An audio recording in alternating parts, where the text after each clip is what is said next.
Leonardo da Vinci, जैसे कि मेरी आपसे कल बात हुई थी कि मैं अपना यूट्यूब चैनल जो है स्टार्ट करूँगी स्टोरी टेलिंग से। तो आज मैं एक स्टोरी के साथ में आपके सामने यहाँ पर हाज़िर हूँ, और जो स्टोरी है एक बहुत ही ज़्यादा काबिल शख्सियत की है, जिनका नाम है लियोनार्डो दा विंची।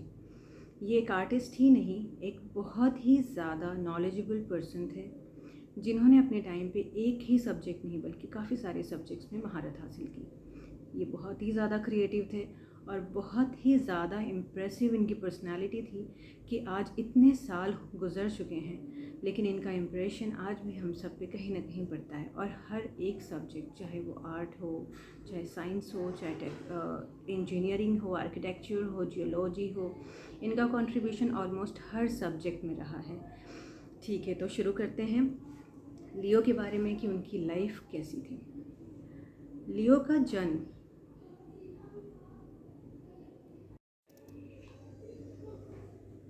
लियो का बर्थ प्लेस विंची सिटी था, जो कि इटली में है। और लियो का जो बर्थ डेट था वो है 15 अप्रैल 1452।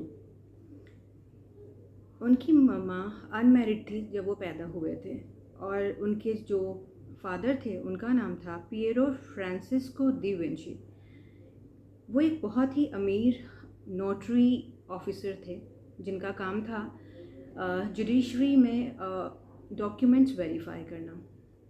लियो का जो चाइल्डहुड था वो उनका गांव में गुजरा था, जिसकी वजह से उनका नेचर से बहुत अच्छा राब्ता रहा। चाहे वो पेड़ हो, पौधे हों, एनिमल्स हों, बर्ड्स हों, इन्हीं के बीच में उनका बचपन गुजरा, जिसका इन्फ्लुएंस उनके ऊपर इतना अच्छा खासा हुआ कि उन्होंने इन तमाम चीज़ों की जो उनके आसपास मौजूद थी उनको ड्रॉ करना शुरू कर दिया। और यहाँ से शुरू हो गई उनकी आर्टिस्ट बनने की जर्नी।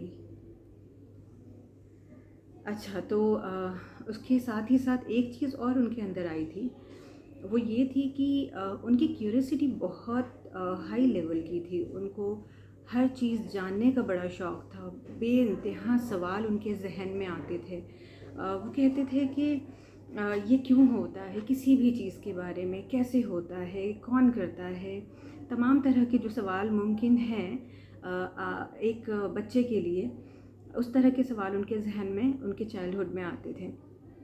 होता क्या है कि उनका बचपन तो इतना क्यूरियोसिटी, सवालों और क्रिएटिविटी में गुजर गया, लेकिन साथ ही साथ उनका जो इंटरेस्ट है वो साइंस, आर्ट्स और तमाम जो इनसे जुड़े हुए सब्जेक्ट्स थे उसमें बढ़ता ही चला गया टाइम के साथ साथ। अब क्योंकि लियो के जो फादर होते हैं वो लियो को अपने साथ ले आते हैं, लियो अपने फादर के साथ रहने लगता है।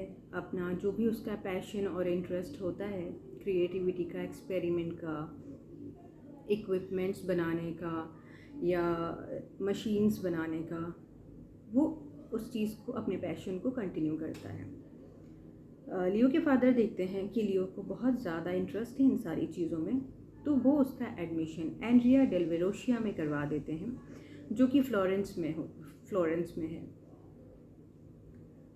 लियो की एजुकेशन के दौरान होता ये है कि लियो को अपने एजुकेशनल इंस्टीट्यूशन में काफ़ी मौका मिलता है एक्सपेरिमेंट्स और ज़्यादा अच्छे से करने का, और वहाँ पर तमाम तरह का गाइडेंस भी लियो को मिल पाता है। लाइफ कंटिन्यू होती है। इसी दौरान लियो की जो साइंस के एक्सपेरिमेंट्स होते हैं और जो आर्ट में परफेक्शन होती है वो कंटिन्यू होती चली जाती है। और लियो का जो इंटरेस्ट होता है वो इस कदर कंटिन्यू होता है कि लियो की जो नोट्स है, जो नोटबुक है, जो उनकी ड्राइंग्स हैं, उन सब में तमाम सब्जेक्ट से रिलेटेड जितनी भी इंफॉर्मेशन उन्होंने कलेक्ट की होती है या जो इजाद किए होते हैं डिज़ाइंस, वो सारी चीज़ें मौजूद होती हैं।